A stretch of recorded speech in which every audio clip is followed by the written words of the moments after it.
I'm totally over her, sick of her. I chugged a big gulp of beer after saying it, then slammed the empty can down on the coffee table. It toppled over, rolling across the glass surface with a clatter, punctuated by my buddy's laughter. Mike, with his new girlfriend draped over him, winked at me. Damn, Ethan, for real? Ashley's a total knockout, and you're just over her. Seriously, someone else chimed in. You practically hounded her when you first started dating. How long has it even been? How long? I forced a smirk, the slight unease from lying getting drowned out by the alcohol. Even the best dish makes you sick to your stomach if you eat it every day. Girls, you know how it is. I said it loud, like I was trying to convince myself more than them. The club speakers were still blaring some cheesy love song. The lighting was dim, and the air was thick with the smell of stale cigarettes, booze, and sickly sweet fruit platters, making my head spin. I subconsciously glanced at the tightly shut door to our private room. My mind started to wander. Ashley said she was going to the restroom, and it had been almost 20 minutes. Why wasn't she back yet? She couldn't have heard, could she?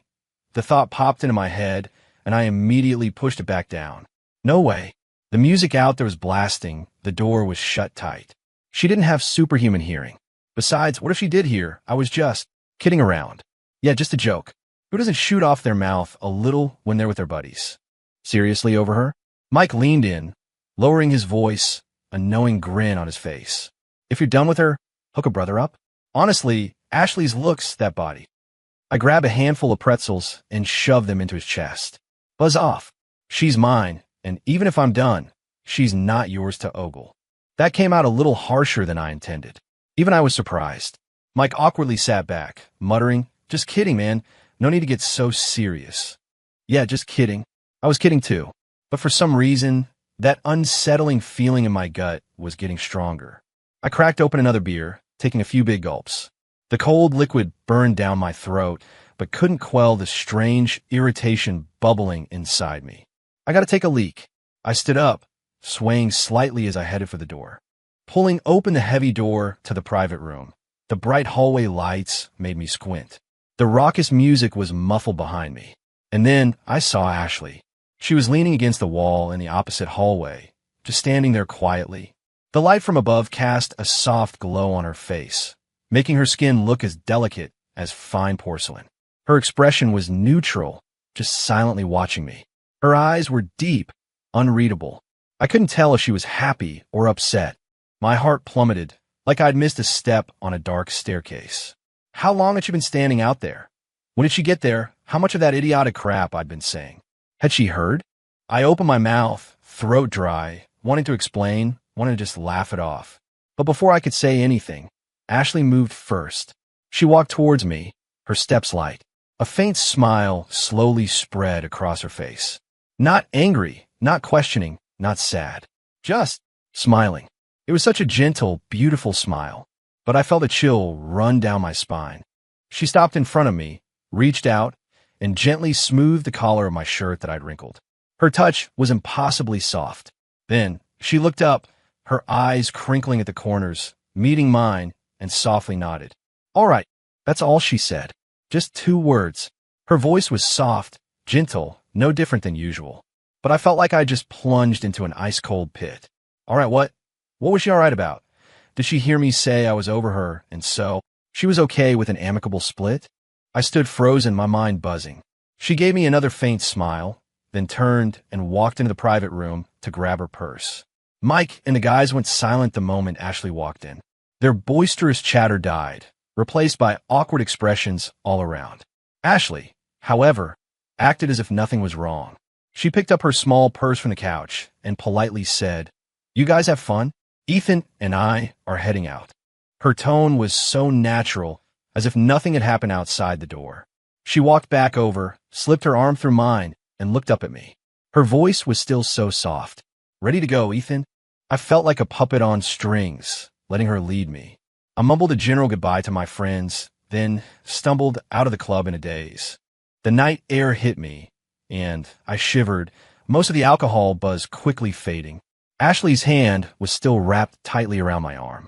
Her fingertips, pressed against my thin shirt, felt a little cold. I snuck a look at her. Her profile was soft, and there was a faint, almost imperceptible smile playing on her lips. The streetlights flickered across her face. Ash, I licked my dry lips, trying to speak. Earlier in the room, what I said. She turned to look at me, her eyes bright and questioning. What did you say? She didn't hear? Just, Mike and I were just shooting the breeze. Oh, she nodded, as if it suddenly made sense, then turned her head back to watch the road ahead, her tone light. You guys just love to brag when you're together, don't you? I get it. She paused, then added, I would never eavesdrop on your conversations. She said it so openly, so genuinely. A huge weight lifted off my chest. Damn, I'd spooked myself for nothing. She definitely hadn't heard. If she had, with Ashley's personality, how could she be so calm? Usually, she'd pout for ages if I even spoke to another girl for too long. I let out a long breath, then reached for her cool fingers, tucking her hand into my jacket pocket. Cold? I asked her. No. She snuggled closer to me, a smile in her voice. I'm never cold when I'm with you. See? I was overthinking everything. My mood instantly lightened. I wrapped an arm around her shoulder, already planning to take her to that new sushi place tomorrow. I woke up the next day to sunlight streaming in. A dull hangover throbbed behind my temples. I rubbed them as I sat up. The spot beside me was empty. Ash, no answer. I shuffled out of the bedroom in my slippers, catching a faint whiff of something burning. My stomach clenched. I hurried into the living room. And then I froze. The balcony door in the living room was open. Ashley had her back to me, squatting beside a small metal basin in the corner of the balcony, a basin we sometimes use for grilling small things. Inside the basin, a few sparks still danced. She held the last few items in her hand, slowly dropping them in, one by one. I recognized them. All our photos from the past few years. From that goofy selfie we took in the park the first time we hung out, to the one from last summer at the beach where I had her on my shoulders, laughing and screaming. And those silly sticker photos she always dragged me to take in the photo booth, covered in childish emojis. Not a single one was left. All of them curling, blackening, turning to ash in the flames. My mind exploded like I'd been hit over the head with a baseball bat. Ashley, what the hell are you doing? I rushed forward, wanting to snatch the photos out of the burning basin. But it was too late. The edge of the last photo curled up, flames licking at her smiling face, and then it instantly blackened. All that remained in the basin was a pile of black ash and a few stray embers. Ashley slowly stood up and turned to face me. Her face was clean, no tears, not even a hint of sadness. She dusted the ash from her hands, smiled at me, and spoke in a voice as calm as if she were asking what I wanted for breakfast. You're awake? Headache? I made some hangover soup. I looked at her, then at the basin of photo ashes. My heart felt like it was being squeezed by an icy hand. What? What does this mean? My voice trembled. Burning the photos, was this her way of saying we were breaking up because of that joke last night, the one she supposedly didn't hear? Ashley didn't answer directly. She walked past me, back into the living room, and started neatly folding some clothes I'd left scattered on the couch. I bought you a new suitcase. I've packed most of your things, she said, pointing to a corner of the living room. All your essentials are in that black duffel bag. Check if there's anything else you need. Only then did I notice a brand new silver suitcase standing in the corner next to a bulging travel bag. My regular razor, my gaming console, a few of my favorite shirts, all neatly arranged inside. You want me to leave? My throat tightened. I could barely speak. Ashley looked up at me, her gaze still so calm, almost with a sense of relief. What else? She asked, tilting her head slightly. Didn't you say you were over me? She really had heard. She'd been right outside the door yesterday, heard everything crystal clear. That smile, that all right, it wasn't because she hadn't heard. It was because she'd heard everything, the bitch. I panicked, stepping forward to grab her arm. Ash, let me explain. I was just spouting nonsense. Drunk talk, bragging. How could I be over you? I love Ethan. She gently cut me off, stepping away from my hand. Her eyes were completely devoid of emotion. Don't say it. She walked to the coffee table, picked up a small box, and handed it to me. This ring, it's yours, she said. It was the platinum ring I'd given her for her birthday last year. Not expensive, but she'd been ecstatic like a kid and hadn't taken it off since. Now, It lay silently in the velvet box, cold and still. And she pulled out her phone, tapped a few times. Check your Venmo. I instinctively pulled out my phone and unlocked it. On the screen was a transfer she just sent. $50,000. The memo read, breakup fee. The medical bills you covered for my dad before, principal and interest, I've paid you back, Ashley said, her voice still flat. We're even, just like that. 5 years together, and she burns all our photos, packs my bags, sends a transfer, and we're just even? I stared at the terrifyingly calm Ashley in front of me, feeling utterly lost. This wasn't the Ashley I knew. A little bit stubborn, a little clingy, crying when she was mad, laughing out loud when she was happy. I thought she'd make a scene, yell at me, throw things, cry and ask me why. I'd even mentally prepared how to smooth things over. But I never expected this reaction. So decisive, so efficient, so chillingly composed. No. Ash, calm down, let's talk. I still tried to salvage it, but she was already at the front door, pulling it open. Morning light streamed in from outside, outlining her in a soft halo. She turned back, looked at me, and even flashed that faint, gentle smile again. Ethan, she said, let's just end things amicably. I hope you find someone in the future who won't bore you so quickly. I just stood there, watching her placid, emotionless eyes, watching that distant smile on her lips. A surge of emotions, anger, injustice, unwillingness, crashed over me, hot and stinging.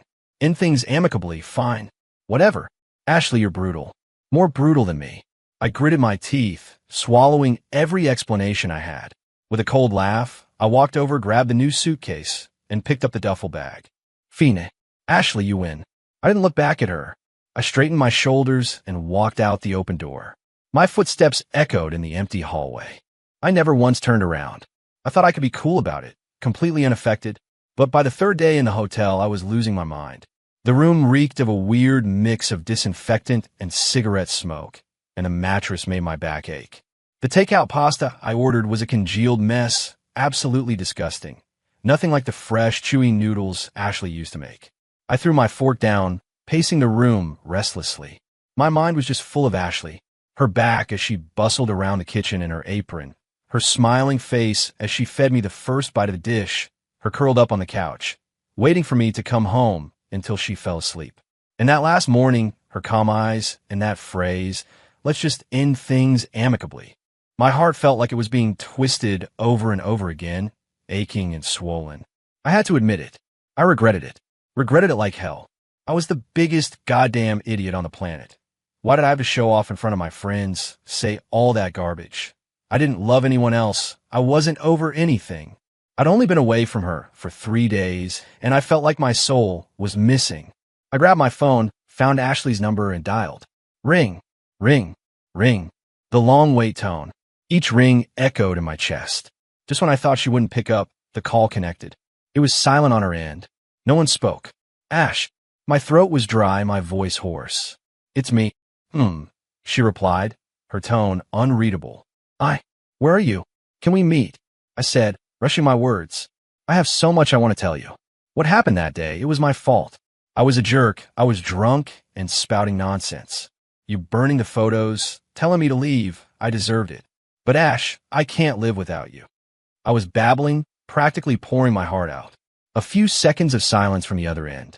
Then, I heard her take a soft breath, her voice carrying a strange, suppressed tremor. Ethan, are you begging me right now? I froze for a second, then immediately said, yes. Ash, I'm begging you. Please give me another chance. I swear I'll never. All right. She said that word again. All right. Just like she had outside the club door. But for some reason, this all right sounded different. I couldn't quite put my finger on how it was different. It felt a little chilling, but at the time, I was so overcome with joy I didn't think twice. You're actually saying yes? I was practically ecstatic. Ash, are you home? I'll come over right now. No. Tell me where you are. I'll pick you up. We can go out to eat, to your favorite place. No need for all that trouble, Ashley interrupted. Her voice suddenly became very soft, very gentle, almost alluring. Why don't you just come to my place? Your place. I didn't quite process it at first. Didn't she live with her parents? How could we really talk if I went there? Yeah, my parents are out of town, traveling, she murmured. Just us. It'll be quiet. She paused, then lowered her voice even further, like a feather brushing against my ear. I miss you, Ethan. That single phrase, I miss you, completely reeled me in. All my doubts vanished instantly. Okay, I'll be right there. Wait for me. Please wait for me. I hung up, then rushed into the bathroom at top speed, shaved, washed my face, and changed into what I thought was my sharpest outfit. Looking at my reflection in the mirror, my cheeks flushed with excitement, I took a deep breath. Thank God Ash was still willing to give me a chance. This time, I absolutely wouldn't screw it up. I needed to tell her how much I loved her, how I couldn't live without her. I even started fantasizing about how I'd hold her, kiss her, beg for her forgiveness once we met. Maybe we could even rekindle things in her soft little bed. At that thought, my body began to heat up. Grabbing my phone and car keys, I practically sprinted out of the hotel room. On the way, I drove like a maniac, ignoring 2 red lights. My mind was consumed by Ashley. Her soft body, her fragrant hair, her dreamy eyes when she was aroused. And that soft, sweet, I miss you, Ethan, from the phone call. It was like a fire, igniting my whole being. I had to have her. Tonight. Now. Only by truly possessing her could I be sure she was really back with me. My car finally screeched to a halt below her building. I looked up. A warm, yellow light glowed from her bedroom window. My Ash was waiting for me inside. I swallowed, ran a hand through my wind-blown hair, then took the stairs 2 at a time. Standing at her familiar front door, I took a deep breath and knocked. Ash, I'm here. Faint footsteps sounded from inside. Then, the door opened. Ashley stood behind it, wearing a white slip dress I'd never seen before, highlighting her slender waist. Her cheeks were flushed, her eyes dewy, gazing at me with a look of tender affection. Ethan, you're here. Her voice was soft and sweet. She reached out, took my wrist, and pulled me inside. I practically stumbled in, already reaching to pull her into a hug. Ash, bang. The door slammed shut behind me. Before I could even touch her, a searing pain exploded at the back of my head, like I'd been smashed hard with something heavy and blunt. Everything went black. All thoughts, all desires, instantly cut off. I didn't even have time to see the expression on Ashley's face before I completely lost consciousness. Pain. My head throbbed like it was splitting open. My neck ached, and my whole body felt sore and weak. Where was I? The hotel. No, this wasn't it. I struggled to open my heavy eyelids. Everything was blurry. It took a while for my eyes to adjust before I could make out my surroundings. It was dark. Only a single dim, yellow wall light in the corner cast a weak glow. The air had a damp, musty smell. This wasn't the hotel. It wasn't Ashley's room either. It looked like a basement. I tried to move, to sit up, but my limbs felt heavy and wouldn't respond. A clink-clank of metal scraping sounded. I snapped my head down, looking at my ankle. In the weak light, I saw it. A cold, dark metal cuff clamped around my left ankle. A heavy chain about the thickness of my forearm was locked to the cuff at one end. The other end was firmly embedded in the cold concrete wall beside me. The chain was short, barely allowing me to move within the confines of this narrow cot. What? What was this? Was I dreaming? A nightmarish, horrifying dream. I pinched my thigh hard. A sharp, clear pain shot through me. Not a dream. Awake. A familiar voice drifted from the dark corner. Soft, with a hint of a smile. My body went rigid. My blood felt like it was freezing in my veins. Slowly, agonizingly slowly, I turned my stiff neck towards the source of the sound. In the corner, an old chair slowly swiveled around. Ashley sat there, dressed in a clean white sundress, looking like an innocent angel. In her hand, she was idly turning a small, silver key. The key shape looked exactly like the one that would unlock the cuff on my ankle. She watched me, her face wearing that incredibly familiar smile, gentle, with a touch of dependence. Just like every time she'd looked at me over the past 5 years. But now, in this dark basement, combined with the key in her hand and the cold chain on my leg, that smile was utterly grotesque, absolutely terrifying. Ashley, my voice was terribly dry, trembling with disbelief. What? What is this? What have you done to me? Ashley stood up from the chair, bare feet padding softly on the cold concrete floor, walking slowly, step by step, towards me. The faint clatter of the chain dragging on the floor, accompanied by her soft footsteps, was unnervingly clear in the silent basement. She reached the edge of the cot, leaned down, and her icy fingers gently caressed my cheek. Her eyes held a tenderness that bordered on obsession. "Ethan," she whispered, her voice sickeningly sweet. "This way, you'll never leave me, right? And you'll never again. Tell anyone you're over me. See?" She smiled, her eyes curving into pretty crescents. "Isn't this a brilliant idea I came up with?" I stared at her face, so close to mine, at those eyes that once mesmerized me, but now felt like an icy plunge. A chilling truth, like a venomous snake, coiled around my heart, tightening its grip. Ashley. She was never some naive, delicate pushover, easily manipulated. That fire that burned our photos, that coldly calculated breakup fee, that phone call that lured me here. It was all set up. From the very beginning, she never intended to let me go. The icy feel of the chain on my ankle was a brutal, bone-deep ache. My mouth was open, but no sound escaped. Only immense terror, like a tidal wave, completely engulfed me. I was trembling like a leaf. My teeth chattered together, a frantic clicking sound. Ashley, calm down." My voice was fragmented. "This is illegal. You have to let me go." Ashley tilted her head, looking at me, her eyes as innocent as a little girl's. "Illegal?" she softly repeated, then smiled. Her fingers slid from my cheek to my neck, icy cold and sharp. "But Ethan, you were the one who didn't want me anymore. I was wrong.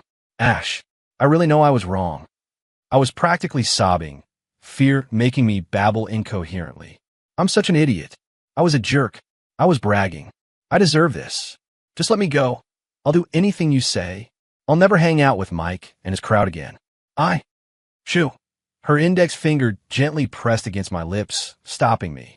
Her eyes were fixed on me, holding a fervent, almost deranged light. "Don't talk about later," she said, her voice soft but with an undeniable force. "We're together now, always together.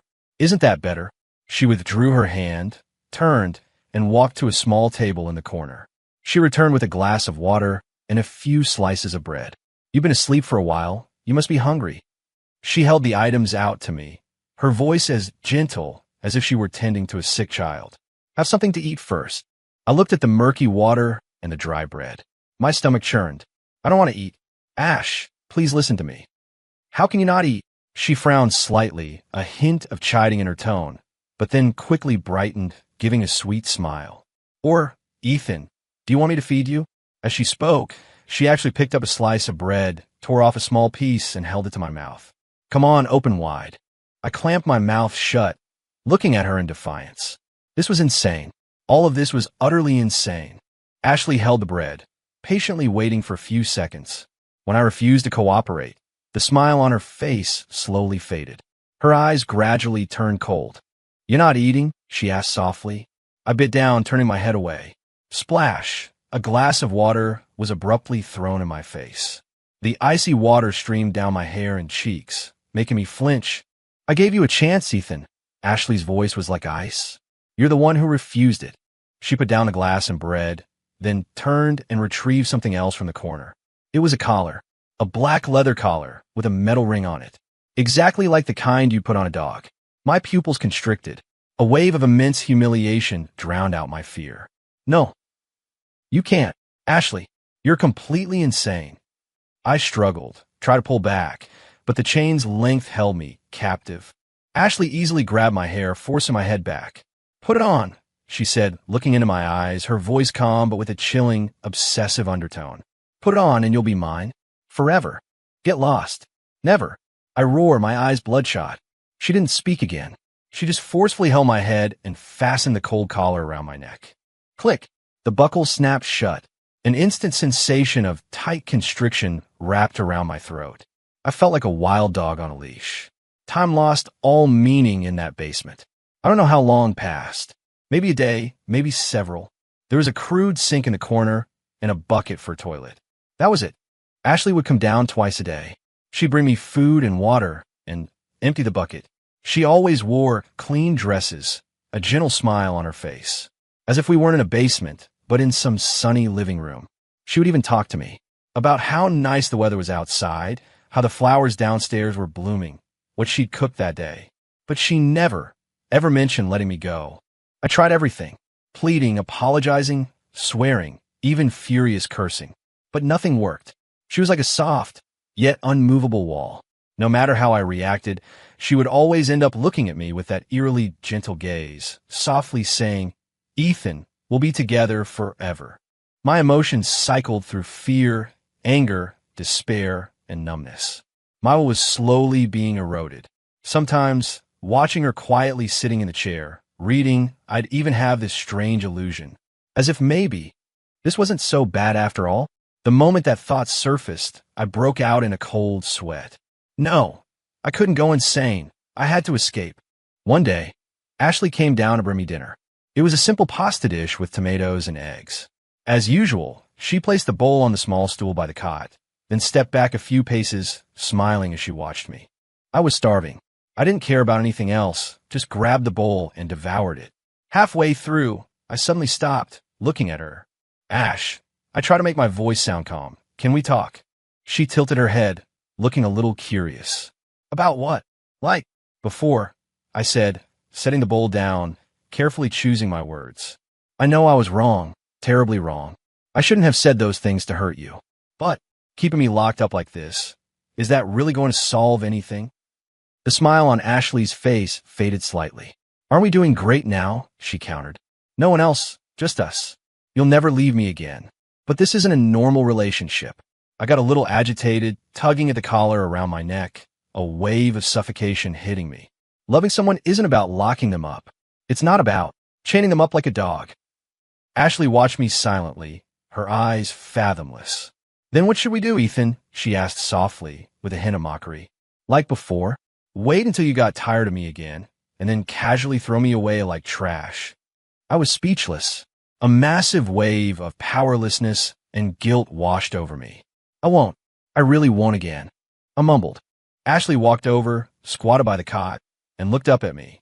In the dim light, her face seemed especially pale and especially fragile.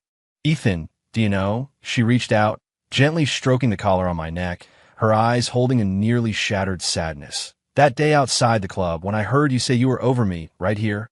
She took my hand and pressed it against her left breast. Through the thin fabric, I could feel her heart pounding frantically. Right here, it felt like I was dying. Her voice cracked with a sob, and her eyes immediately welled up. "I loved you so much. I gave you everything. How could you? How could you say you were over me?" Big tears streamed from her eyes, hot as they hit the back of my hand. I was stunned. This was the first time since I'd been locked up that she'd shown such vulnerability in front of me.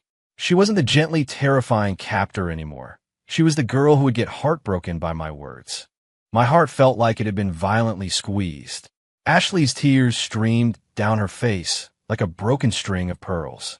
She made no sound, just her shoulders trembling slightly as she wept silently. The hand pressed against mine was cold and still shaking. I looked at her red-rimmed eyes, at the undisguised pain and hurt within them. All my previous fear and anger strangely dissipated quite a bit in that moment. In its place was a dense, aching bitterness spreading from my heart through every limb of my body. Suddenly, I remembered so many things from before. Her making me dinner for the first time, nervously watching me take the first bite. How her hands and feet were always cold in winter, and she'd tuck her feet in my lap to warm them. How she'd always leave a small light on when I worked late, waiting for me on the couch until she fell asleep. The sparkling light in her eyes when I told her, "I love you." What the hell had I done? All for that ridiculous male pride. Showing off in front of my friends, I belittled someone who loved me so much, made her feel worthless. I think I was finally starting to understand why she had become like this. Extreme fear of loss leads to extreme possessiveness. I turned my hand over, gripping her cold hand that was pressed against my chest. She trembled, then looked up at me with tear-filled eyes. "Ash." My voice was hoarse, but incredibly clear. "I'm sorry." I'd said those 3 words countless times, but this was the only time they truly came from the deepest part of my heart. She looked at me, tears flowing even harder. Every single word I said that day was complete bullshit, I said, gripping her hand tightly, enunciating each word. I was never over you. Not for a single moment. I was bragging. I was showing off. I was the stupidest jerk on earth. You burning the photos, driving me away. I deserved all of it. It's what I get. But I took a deep breath, looking into her eyes. Keeping me locked up like this will both be ruined. Do you understand?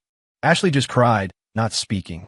I tried to raise my other hand to wipe her tears, but the chain restricted my movement. I could only lightly touch her cheek with my fingertips. Will you trust me just this once? I pleaded, practically begging her. Unlock me. I swear on everything I have. I, Ethan Clark, only want you, Ashley Davis, in this life. If I ever say another cruel word or do anything to hurt you again, may God strike me down and let me rot in hell. Ashley's sobs slowly quieted. She looked at me, her eyes complex, doubt, wavering, and a flicker of almost imperceptible hope. Really? She choked out, her voice tiny. Really? I nodded forcefully, not daring to let my gaze waver. Ash, you're the one I love. Always, only you. Silence fell over the basement.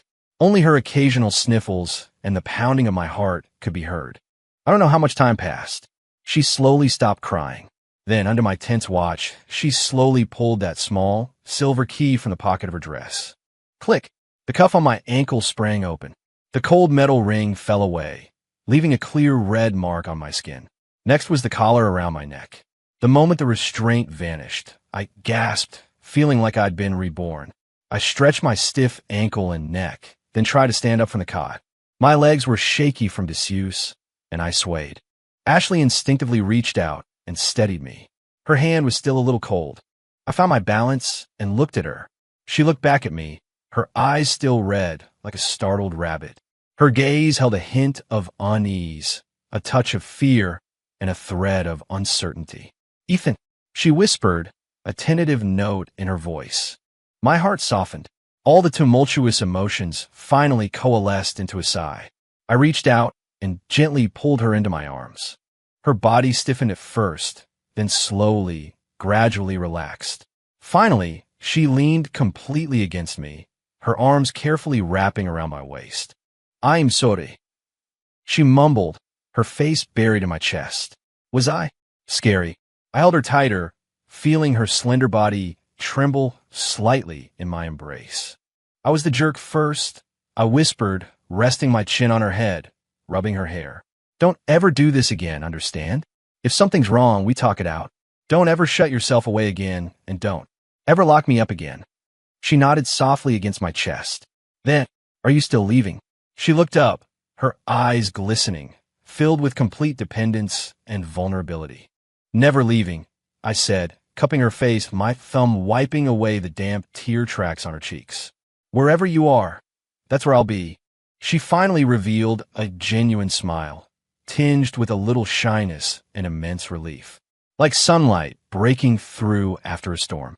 I took her hand, and we walked step by step out of the basement that had imprisoned me for what felt like an eternity. Standing in the living room again, looking out at the long-missed sunlight, I felt like I'd been transported to another world. The first step back to normal life was a shower.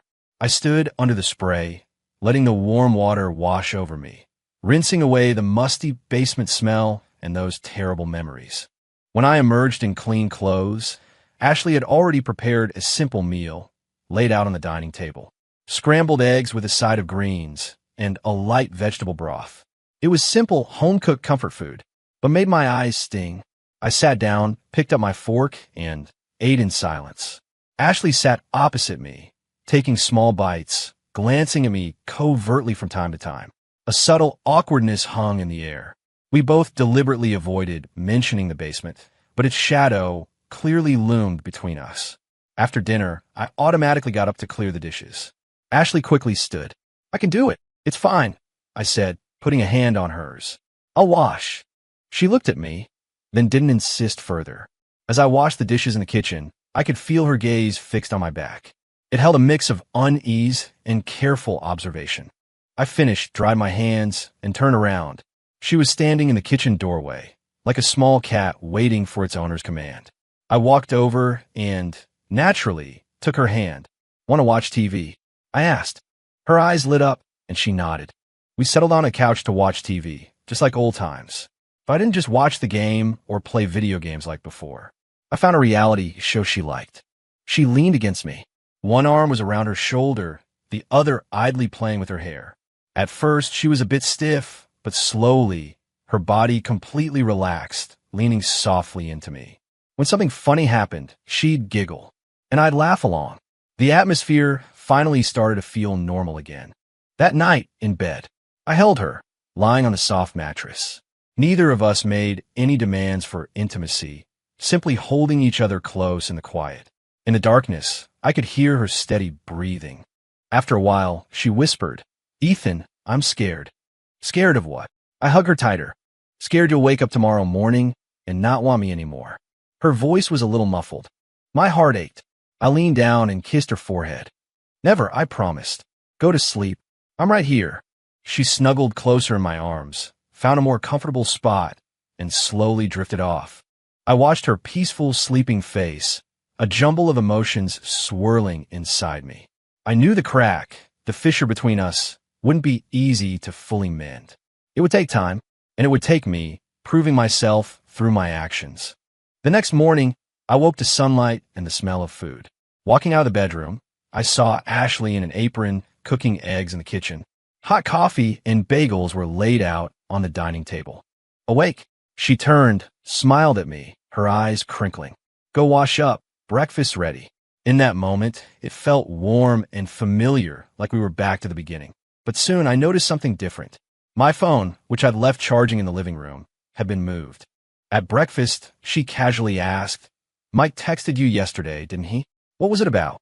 I picked up my phone and saw it was Mike asking me to grab a drink that night. Right in front of her, I sent a voice message back. Can't. Spending the night with Ash. She lowered her head to drink her coffee, but I saw the slight upturn of her lips. When I left for work, I'd been locked up for days, so I had a ton of stuff piled up at the office. She stood by the door as I put on my shoes, helping me straighten my collar. Come home. Early after work, she said, looking at me, her eyes full of affection. Okay, I nodded. What do you want for dinner? I'll pick it up. Anything's fine, she smiled. I leaned in and lightly kissed her lips. A soft, quick peck. Her face flushed, her eyes sparkling. That evening, I left work on time and bought her favorite strawberry cake on the way home. The moment I walked through the door, she rushed to hug me, like a little puppy finally greeting its owner. Dinner, watching TV, talking. Life seemed to have returned to normal. But those subtle, controlling tendencies were still there. She would check my phone, ask about every female coworker, and get anxious if I was 10 minutes late getting home. I didn't get annoyed like before, or feel like she didn't trust me. I knew it was a symptom of her severe lack of security, something I had created. So I made sure to check in to give her enough reassurance. Slowly, the frequency of her phone checks decreased, and her anxiety about my late returns lessened. She started to trust me again. The turning point came one weekend. We went to the movies, and after the show, we ran into Mike and his new girlfriend. Mike saw Ashley and me holding hands, looked surprised, then flashed a knowing smirk, elbowing me. Well, Ethan, look at you. Got her reeled back in already. His girlfriend also teased, smiling, Ashley's just a softie. People were bustling all around us. Ashley's smile instantly froze. Her grip on my hand tightened sharply, her nails almost digging into my flesh. I could feel her body trembling slightly. Mike and his girlfriend were still laughing and joking, completely oblivious to the shift in atmosphere. I knew Ashley was remembering what I'd said at the club that day, remembering the humiliation. Panic and insecurity instantly flooded her eyes again. I immediately shoved Mike's arm away, my face darkening. Mike, if you can't say anything decent, shut up. I said, my voice sharp. Mike looked startled. Just kidding, man. What's wrong? Kidding. I pulled Ashley slightly behind me, shielding her, and stared directly at Mike. Are we that close? To joke like that about my girlfriend? I raised my voice, enough for the few people around us to hear. That night at the club, I was just drunk and shooting off my mouth in front of you. Every word I said was total crap. My girlfriend? I can't love her enough, so over her, my ass. I'm warning you, don't let me hear another goddamn word about my girlfriend come out of your mouth again, or you'll regret it. Mike's face went from pale to flushed as I ripped into him. His girlfriend awkwardly tugged at his arm. Ethan, what the hell is wrong with you? Mike snapped, his pride wounded, then dragged his girlfriend away, slinking off. I ignored him. I turned, cupping Ashley's face in my hands. Her face was still pale, her eyes a little frantic. Did you hear me? I looked into her eyes, enunciating every single word crystal clear. What I said last time was bullshit. I love you, Ashley. I only love you. There were still a few lingering stares from passersby, but I didn't care. Ashley looked at me, her eyes slowly turning red. But this time, it wasn't from hurt or fear. It was because she was being firmly chosen and protected. She threw herself into my arms, hugging my waist tightly. She mumbled, burying her face in my chest. But this time, I felt her body relax. That weekend was our 5th anniversary. I'd specifically booked a romantic restaurant, bought flowers, and even prepared a new necklace. Not a ring. I felt that deserved a more formal occasion. The atmosphere during dinner was perfect. As we were almost finished, Ashley pulled a small box from her purse and pushed it across the table to me. For you, she said, a little shyly. I opened it to find a pair of elegant cufflinks, engraved with 2 letters, E and Ethan and Ashley. I looked up at her. In the soft light, her cheeks were flushed, her eyes sparkling like stars. Ethan, she said, looking at me very seriously, can we forget everything that happened before? Let's start over. My heart swelled. I reached across the table and squeezed her hand tightly. Yes, I nodded. Let's start over. Leaving the restaurant, the night air was cool. I took off my jacket and draped it over her shoulders, then wrapped my arm around her as we walked home. The streetlights cast our shadows long before us. Ethan, have I ever told you? She murmured, leaning against me, a smile in her voice. How much I truly love you. I stopped, looked down at her, and then I kissed her. The kiss was gentle, lingering, filled with the taste of a promise. When we broke apart, I rested my forehead against hers. I love you too, Ash. From now on, I'll be the one afraid of losing you. She laughed and lightly punched my arm. Idiot. Hand in hand, we slowly walked home. End.